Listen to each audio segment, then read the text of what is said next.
मुंबई महापालिकेत सत्ताधारी आणि विरोधी नगरसेवकांमध्ये आमने सामने राडा झाला।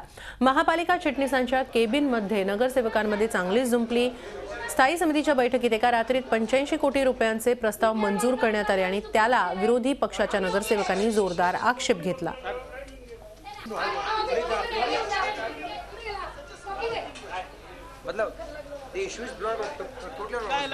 आज 26 नंबरचा प्रस्ताव होता जो काल रात्री आम्हाला सर्क्युलेट करण्यात आलेला।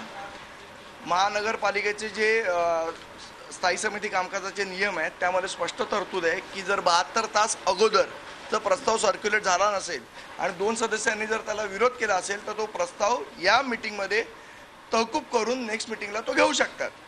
त्याच नियमानुसार मी आणि प्रवीण छेडा यांनी आम्ही मागणी केली होती की आज हा प्रस्ताव पास करण्यात येऊ नये, कारण तो कालच आला होता। 80 करोडचा प्रस्ताव होता, आम्हाला अभ्यास करायला वेळ द्या। पण ती मागणी धुडकावत काय घाई लागलेली माहीत नाही, पण स्थायी समिती चेअरमननी तो पास केला। त्यावरून आम्ही आज MS कडे आलो। MS ला आम्ही विचारलं की हे नियमात बसतं का? त्यांनी मला सांगितलं की हे नियमात बसत नाही। तर ते कुठल्या नियमात बसत नाही त्या पद्धतीचं लेटर त्यांनी आम्हाला दिलेलं आहे। कोणत्याही पद्धतीचं नियमाचं उल्लंघन त्या ठिकाणी झालेलं नाही।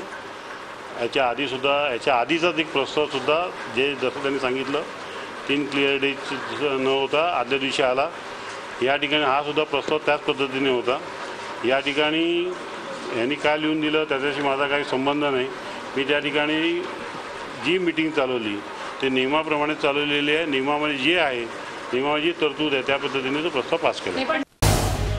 झी 24 तास रहा एक पाऊल पुढे।